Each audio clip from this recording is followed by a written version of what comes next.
will you guys ask questions, and she can I'll answer them. Yes, start with Angela. Hi, Ansley, Saturday Morning News. We spoke, I think, this summer. Yes. Nice to see you again. I was wondering, can you tell us anything about the victim and any identifying information about age, if she knew the perpetrator? So right now, the victim is currently being treated at Augusta Burn Center. She's stable. Due to her medications and the incident that occurred, we haven't tried to sit down and get too much information out of her right now. We do have the preliminary information that she gave us on scene. Okay. And how was she transported to Augusta? Usually that's done by Life Flight. Okay. And is this incident being evaluated for potential hate crime classification? Well, any case that comes in, once the perpetrator's caught and the information regarding the case is reviewed, then that determination can be made at that time. Two questions for Howard. Yeah. And then has the department received, I know you guys were asking the public's help in terms of photo, surveillance, audio. Have you guys received any more from the public that you can share? We're continually receiving information. I don't want to get into the details of all of the information we're receiving because our detectives have been working around the clock since this incident occurred to follow up on leads and information that's coming in. And can the department now confirm, I know you guys were originally calling this a chemical attack, but can you confirm that it was acid that was used or what type it was? As for what type it is, we have assistance from the FBI and ATF on identifying what that is and some of the aspects around that, but right away we brought in our federal partners to assist with that information. Hi, I'm Augustina Williams with WTOC. So I think right now a lot of people want to know, how is there no threat to the public when this is a random attack and an arrest has been made? So one of the things that we want to make sure everybody understands is that you will see police presence. It's all hands on deck. While we're investigating this case, there's going to be a very outward police presence throughout this area. And we know that there's been, that this incident is going to scare or upset a lot of people.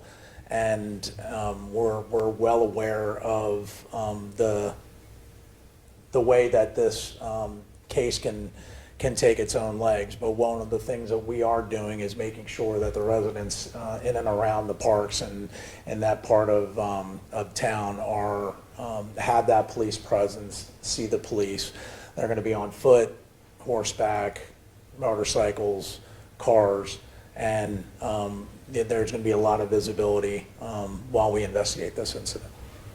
And approximately how many angles or cameras are you pulling footage from? Well, I mean, I'm not going to get into the details of the investigation, but of course we look at all video footage and not only in that incident area, but other places around the city where the person or persons may have come from. Hi, Nicole, WSAV. Can you just give us an overview of what happened on Wednesday night? Preliminarily, one of the things that we know is that the victim was in Forsyth Park, walking around the outside sidewalk when the unknown male came up behind her and poured some type of liquid on her.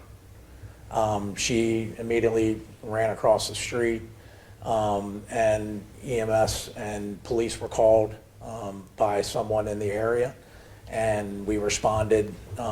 They quickly took action. Savannah Fire Hazmat Group came also, and together as a team, they were able to get her transported quickly to Memorial. And with most burns, they end up going to Augusta Burn Center.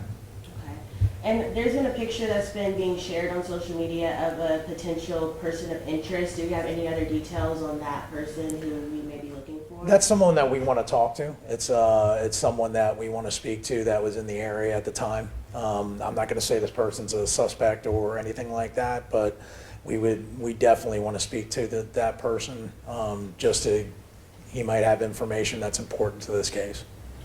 And as far as the victim's identity, are we allowed to share the name, or are we still keeping her identity concealed?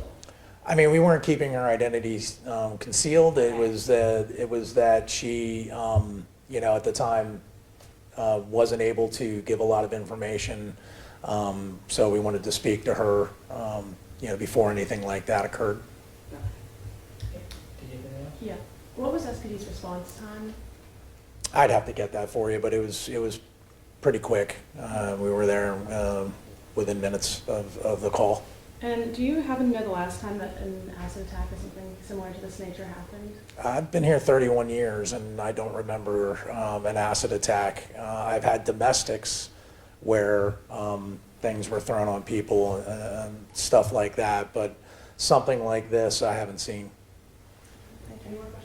Yeah, I just want to clarify again. So it was acid, or you still cannot Well, I mean, identify? you're using the word acid. I know Yeah. it was some kind of a corrosive substance. I don't want to say it's acid when it, you know, when they do the chemical analysis of the clothing, we'll get a better idea of exactly what that makeup is.